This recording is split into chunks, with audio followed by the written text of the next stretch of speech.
Guten Abend. Good evening, everybody. Even by long distance, it is a great pleasure and a privilege to congratulate my friend James Baker for receiving this year's Kissinger Prize. You know, there honestly isn't any better way to honor Jim Baker than a prize named after the Secretary of State who literally wrote the book on diplomacy. Dr. Henry Kissinger is both a son of America and Germany. And during his extraordinary career in government, Henry helped bring West Germany's economy back to life and kept the threat of communism at bay. Years after he left office, his leadership and wisdom still leave an imprint on policymakers today, and I enjoy my conversations with him enormously. Germany's transformation, just in the time span of our own lives, really is extraordinary. I lived there as a kid before the Berlin Wall went up, and decades before all Germans were free. And I used to travel on the train through East Germany and peek through the blinds at night to watch the Russian soldiers in the stations as we passed through. And of course, we all know the Germany that I knew as a child changed in the blink of an eye when the wall came down. That very moment, Secretary Jim Baker was hosting a luncheon at the State Department. And when an assistant passed him a note with the news, he read it aloud, raised his glass, and proposed a toast to the extraordinary moment and the extraordinary Germans who pried open the jaws of communism.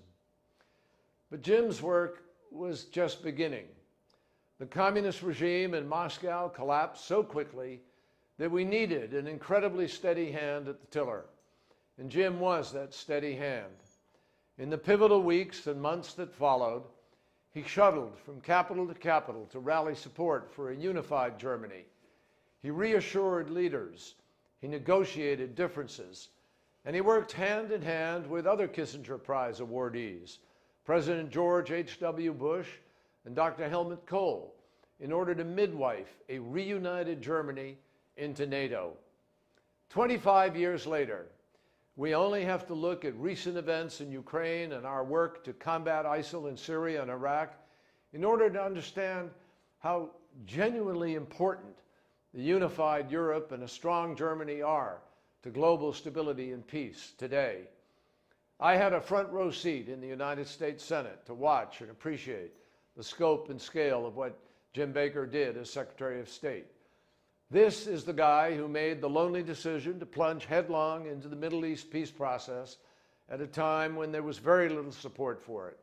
And of course, to this day, his 60 trips around the world, to the Middle East, to Asia, to Europe, to assemble the coalition, to confront Saddam Hussein ahead of Operation Desert Storm, that is still the gold standard by which modern coalition building will be judged. These are just a few of the things that James Baker did as Secretary, and perhaps just as important is the work he's done since he left Foggy Bottom. He's been a distinct statesman, and I saw it on the issues where he spoke out, on the New START Treaty, the issue of nuclear nonproliferation, but also on Afghanistan, Iraq, and a whole number of issues. So let me just say to all of you, if you're having a foreign policy debate, you want Jim Baker on your side. So Jim, congratulations on an extraordinarily well-deserved award. I'm very grateful for your friendship, and I join with all of you this evening in thanking Jim Baker for his superb service to our country as Secretary of State and as elder statesman. Thank you, sir.